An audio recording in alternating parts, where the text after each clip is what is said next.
Greetings to you viewers from across the globe. You're welcome to the show Viewpoint, where we discover perspectives and embrace dialogue. You'll do well to subscribe to this channel, Veegil Media, and also follow us across various social media platforms. Don't forget to download the app on the Google Play Store and the Apple App Store, and by that I mean the Veegil app. I'm Odiawa AI. On the show today, we will be talking about the Armed Forces Remembrance Day, an observation we might term it that way by recognizing the fallen heroes, even those who are still existing, that actually paid the price and also made the ultimate sacrifice in protecting the territorial integrity of the nation. But first off, the headlines making the rounds on the political scene. I informed Atiku before or after meeting with Tinubu. Now, this is according to Daniel Bwala, the then spokesman for Atiku Abubakar, the candidate of the PDP in the February 2023 presidential polls. He said he informed his ex-principal of his meeting with President Bola Tinubu. Bwala, a rabid critic of Tinubu, the then presidential candidate of the APC, also said his decision to now support the ex-governor of Lagos State who won the February 2023 presidential polls does not mean he betrayed Atiku. He described as absurd criticisms trailing his sudden found support for Tinubu, whom he flayed during the 2023 politicking process. Now, in July 2022, Bwala, then an APC member, dumped the ruling party when Tinubu announced his running mate as ex-Borno governor, Kashim Shettima.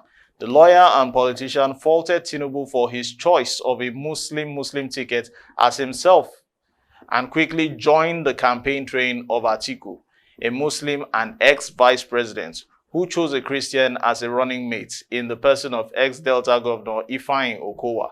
Now, Bwala was one of the very vocal and unsparing spokespersons of Atiku during the campaign that culminated into the last presidential polls.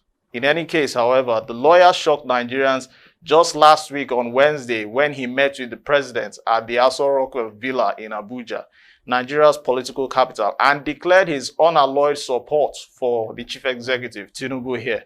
Bwala has since attracted a scathing string of criticism, which many questioning his political ideology. But the lawyer said, even ideology, you have the right to change the ideology. Now, this was according to him in his own words.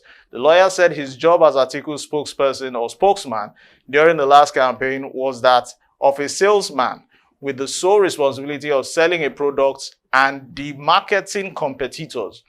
Bwala, who made a sharp U-turn, said he never said Tinubu wasn't fit to be Nigeria's president and that now that Atiku did not win, Tinubu is okay for the job. Bwala was taciturn in his response when asked whether he was still a PDP member or he has now returned to the APC. He also said the president did not promise him any appointment in his cabinet during the Wednesday's visit, but would be willing to work with the president in any capacity offered to him in the interest of the Nigerian people. Now, moving on to other news making the rounds. Nigeria could have been on fire had Supreme Court sacked Yusuf as a Kano governor. Now, this is according to Galadima, a chieftain of the NNPP, Buba Galadima. He actually said the country would have been set ablaze had the Supreme Court sacked Governor Abba Yusuf of Kano State during his epochal judgment last week, Friday. Galadima also congratulated President Bola Tinubu of the APC for not interfering in the independence of the judiciary, though his party man Nasir Gawuna was involved in the matter. Now, last Friday, the Apex Court delivered its verdict or judgment in 8 governorship disputes, overturning the verdicts of lower courts in 3 cases, setting a precedent rare as a hen's teeth, let me put it that way, in the national judiciary. Of the 8 cases, those of Kano, Zamfara, and Plateau airily stood out as the Supreme Court overruled the earlier decisions of the tribunal and the appellate court to reinstate the governors of these 3 states, a development that has actually or has been applauded by the opposition, the NNPP, and the PDP, who control Kano State as well as Plateau, Zamfara, respectively. Now, before Friday's judgment on Kano's gubernatorial disputes, tension was high and anxiety palpable in northwestern states, which has been a battleground between APC gladiators like ex-Kano governor and current national chairman of the ruling party, Abdullahi Ganduje, as well as opposition heavyweights like 2023 NNPP presidential candidate Rabiu Kwankwaso. Though NNPP's Yusuf and Kwankwaso's ally was declared as winner of the March 2023 polls by the electoral umpire, both the tribunal and the appellate court subsequently sacked Yusuf and declared APC's Gawuna as the winner of the election, sparking pockets of violence, tainted demonstrations in the ancient city of Kano. Yusuf approached the apex court to seek redress, and the justices reversed his sack and declared him as the duly elected governor last week Friday, eliciting widespread jubilation from NNPP supporters and red-capped Kwankwasia members in Kano. Speaking on a television show, Galadima said there was a plan to wrest power from the NNPP in Kano as part kicked out the APC from the seat of power in the last polls. Now, moving on to other news making the rounds, why there won't be military interference in Nigerian politics anymore. Now, this is according to former Nigerian military head of state, Ibrahim Badamasi Babangida. He said he is convinced that there would not be any interference from the military again, which many truncates the progress of democracy in the nation.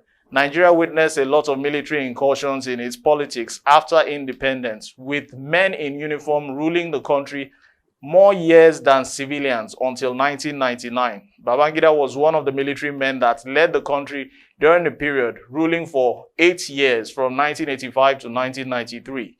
Speaking in an interview on a television show, the former military head of state said that the military interference robbed the nation, Nigeria, of true federalism, adding further that the era of military rule dabbling into politics has come to an end because Nigerians have become more interested in becoming a truly democratic nation. He, in any case, however, said that as a military leader, he freed the economy by allowing the private sector to be the hub of the economy of the country. He actually zeroed in on 3 things, which is restructuring, ending the Japa syndrome, and rejecting a one-party state. Now, believing on restructuring, the argument that Nigeria needs devolution of powers has gained momentum in recent years and calls for restructuring also growing. IBB, as he is fondly called, has added his voice to that effect, saying that has come for Nigeria to give more powers to the states. Now, on ending the Japa spree or Japa syndrome, the mass immigration of Nigerians to other countries, causing a lot of brain drain. The former military leader has suggested how the Nigerian government could put an end to this trend. Now, according to him, creating an enabling environment that can motivate the citizens to enjoy working for their country the way they enjoy working for other countries. This, he said, will see Nigerians choose to remain in their country rather than going to look for greener pastures elsewhere. Now, concerning the rejection of a one-party state, IBB also allayed fears that Nigeria may be heading to a one-party state, saying that Nigerians will not allow that to happen, advocating for a two-party state as that would actually save Nigeria a lot of funds, problems associated with a multi-party state. He equally suggested that in addition to 2 major political parties, independent candidates could also be allowed to contest for political offices. I'm Odiawa AI for Veegil Media, and those were the headlines making the rounds in the political scene. Join me in the next phase of the show as we go deep further, recognizing our fallen heroes, observing this day, the Armed Forces Remembrance Day. You're welcome back to the show. I'm Odiawa AI for Veegil Media. You'll do well to subscribe to our YouTube channel, Veegil Media, and follow us across various social media platforms. Don't forget to download the app, the Veegil app, on the Google Play Store and the Apple App Store. We will be observing our fallen heroes from the armed forces, whether the sailors, the airmen, and even the army personnel. Now, actually, we're in a new year, 2024, and as we rejoice, our fallen heroes must not be forgotten. Now, I join numerous Nigerians of goodwill to honor our fallen heroes who have paid the ultimate price in defense of the beloved dear nation, the Armed Forces Remembrance Day, on the 15th day of January, which actually is today. It actually presents an opportunity to reflect on the loss of friends and former colleagues, even as the entire nation grapples with severe hardship, which is evident before everyone. Globally speaking, the military is respected. It honors veterans of World War I and II, as well as the Nigerian Civil War. Being a former British colony, Remembrance Day was formally celebrated on the 11th of November as Armistice Day or Poppy Day in honor of the end of World War I. Now, upon the government victory against Biafran troops on the 15th of January 1970, the holiday was moved off the calendar of the Commonwealth of Nations and was changed to 15th of January in commemoration of the conclusion of the Nigerian Civil War that sought to tear the nation's unity apart. Now, this year's event is specifically or specially dedicated, celebrated, and observed as a significant reminder that the Nigerian military has been involved in many successful operations in the war against terrorism and insurgents in several parts of the nation, and unenviable task of keeping the nation together in unity. Now, undoubtedly, the significance of reflecting on the sacrifices made by the military to unite and ensure peace in the nation cannot be overemphasized.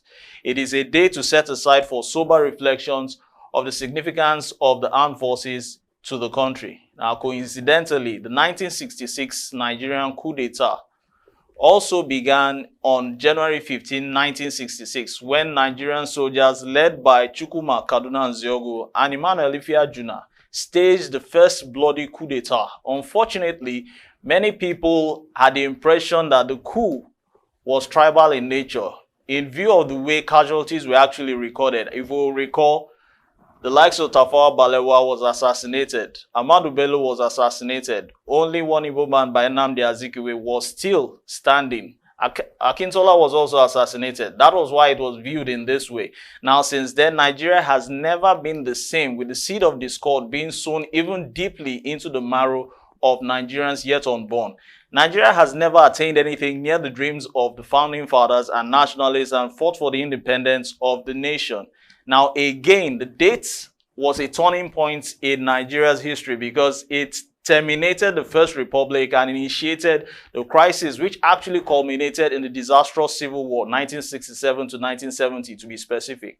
Now, although most of Nigeria's current population of about 220 million was not born when the nation's first coup was staged about 56 years ago, its legacy still lingers on, like I said earlier in the first paragraph. January 15, 1966 was unarguably a night of terror. Now, sadly, what was the dreaded sundown revenge coup was masterminded by the late Lieutenant Colonel Muritala Mohammed and many northern military officers. The first shots actually shattered the peace of the night, particularly located in Abeokuta garrison of the Nigerian Army, a few minutes after midnight, July 29, 1966. This is a series of unfortunate events that dictated that Nigeria, which we find ourselves in now as we speak. Therefore, in the spirit of togetherness and absolute solemnity, it's time for sober reflections, not celebrations not a celebration or celebrating today's events, actually providing us with an opportunity to look back and reflect on the journey so far as a nation. Now, over time, young men and women choose willingly to serve Nigeria. They pledged to be faithful, loyal, and honest. We remember young men and women who served with all their strengths, defended and protected the nation in whatever capacity they found themselves in peace and war. Some bowed out honorably with our honor and integrity still intact on reaching the peak of their career, while others fell by the way due to many reasons, which are unavoidable. Death, I mean here. Now, I must say it's a privilege to serve one's nation, I must say. The nation has actually fashioned proud men and women of noble professions. Now, what profession am I referring to now? I'm talking about soldiering here. For those who are alive, I believe, are grateful first to the Maker and next to Nigeria, the country in which they are born into, answering their nationality. But I have not forgotten that we lost some of our distinguished officers and men and their families, including civilian staff, to the cold hands of death. It is in line with the best of traditions that our fallen heroes are always remembered. We should try as Nigerians to put our tribal and religious differences aside and come together to honor the sacrifices of those who fought gallantly and bravely in order to make sure we preserve the peace and stability in our nation. On this day, the 15th of January 2024, there's a need to reflect on those Nigerian military personnel we have lost, either in active service or in retirement. They left great names behind. We remember military veterans in the Army, the Navy, the Air Force, lost in various military ops or operations. Therefore, this year's celebration, like the previous ones, is to reflect and honor those who paid the ultimate price and sacrifice for us all. The Armed Forces Remembrance Day calls for sober reflection. It is a time to acknowledge, honor our fallen heroes, no matter where they lie in communities across the country, or probably around the world, particularly in Africa, where some lost their lives in peacekeeping, peace enforcement, and perhaps post-conflict and peace-building efforts. Some of our finest soldiers lost their lives in various internal security operations in aid to civil authority. It is worthy to state that the participation of our military in national, sub-regional, and regional conflicts is a testament to self-sacrifice, starting from world wars to this day of insurgency, banditry, and kidnapping across the country. Thousands of Nigerian soldiers have actually lost their lives. Some have been maimed, while most families have been rendered helpless. Since the colonial era, Nigerian soldiers have found themselves in the line of duty to defend the nation and other countries, with many never to return home, practically missing. Now, for Nigeria to be an indivisible nation, we must be informed that it came at a price. You may wish to recall that some military officers and men paid the ultimate price for Sierra Leone and also Liberia to have peace. Now, at that time, restoration of peace, if we remember the ECOMOG, which is the ECOWAS monitoring group, restoration of peace and order in these countries were bought by and paid for primarily by Nigerians and other African military officers and soldiers. In both Liberia and Sierra Leone, Nigeria lost hundreds of men, not including those wounded and declared missing. Many of our soldiers, sailors, and airmen died in brutal battles, often far from their loved ones, in adverse weather conditions, turbulent seas, and forests in many joint or combined military operations, all in an attempt for us to enjoy our liberty and freedom. The Armed Forces Remembrance Day gives us an opportunity as a people to show support for men and women who constitute the Armed Forces community, from troops currently serving to families, retired veterans, and those currently undergoing military training. The 2.5 years of Nigeria's Civil War, which to many public intellectuals regard as a conflict of bitter disputes, allegedly cost Nigeria the loss of about 100,000 military casualties. Sadly, though, the country lost between 500,000 and 2 million Biafran civilians as a result of starvation, according to archival records. Nigerian Civil War demonstrated the severe consequences of where stark, irresolvable differences between belligerent parties can take our nation. The Civil War was a classic example of failure of politics. When politics fails, parties to the failure are likely to use force to pursue political objectives. Now, unfortunately, not all wars are won on the battlefield. Oftentimes, belligerents go back to the negotiating table to negotiate their political differences. The nation's military leaders at the end of the Civil War thought the Armed Forces Remembrance Day will help heal the wounds of the war. So we need to ask ourselves a question. If wounds inflicted on the warring factions have been healed, frankly speaking, fighting the Nigerian Civil War was definitely a huge mistake. Food for thought. There's need to wine and dine about this in our brains, like I always say. Now, I beg to ask another question. Have we learned any lessons from the loss of lives paid by army personnel? Supreme sacrifices, actually, to build a better country for us. I don't think so, not quite. I'm looking at an egalitarian country where peace, justice, equity will continually reign. A country where meritocracy will replace mediocrity. A country where the rule of law is strictly adhered to in order to have thriving democracy. You can't skip justice and get peace. True peace is not merely the absence of tension, it is the presence of justice, if we'll be truthful to ourselves. Now, irrespective of tribe, religion, or political affiliations, Nigerians will collectively, in their desire, honor the heroes every 15th of January. And that will take place, or is taking place today as we speak. We must not forget the Armed Forces Remembrance Day is far more personal to some families. For some families who have lost loved ones and can still hear their voices, the Armed Forces Remembrance Day is every day to them. Some of those we remember today fell defending their nation. We ought to stand by these families and support them in their moments of grief as we honor them daily. Nigerians owe a debt of gratitude that can never be repaid. The fallen heroes have earned our endless gratitude for the debt that cannot be repaid to our heroic men and valiant women in the service to our country. Frankly speaking, I am convinced that Nigeria will not forget the sacrifices of these heroes.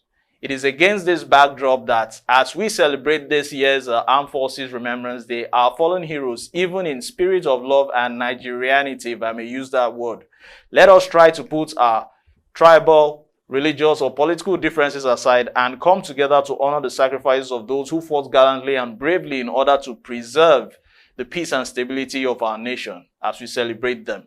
We must not forget their families also and loved ones. I will reiterate again. We should show greater attributes of a people and a nation bound together in freedom, peace, and unity. Lastly, if I may say conclusively, we owe it to them, our fallen heroes. We owe it to ourselves, and we also owe it to future generations who will still benefit from the sacrifices of yesteryears and years to come. I'm Odiawa AI for Veegil Media, and the show has been Viewpoint. On the show today, we recognize our fallen heroes. You do well to subscribe to our YouTube channel, Veegil Media, and follow us across various social media platforms. Don't forget to download the Veegil app on the Google Play Store and the Apple App Store. Happy Armed Forces Remembrance Day. Thanks for watching.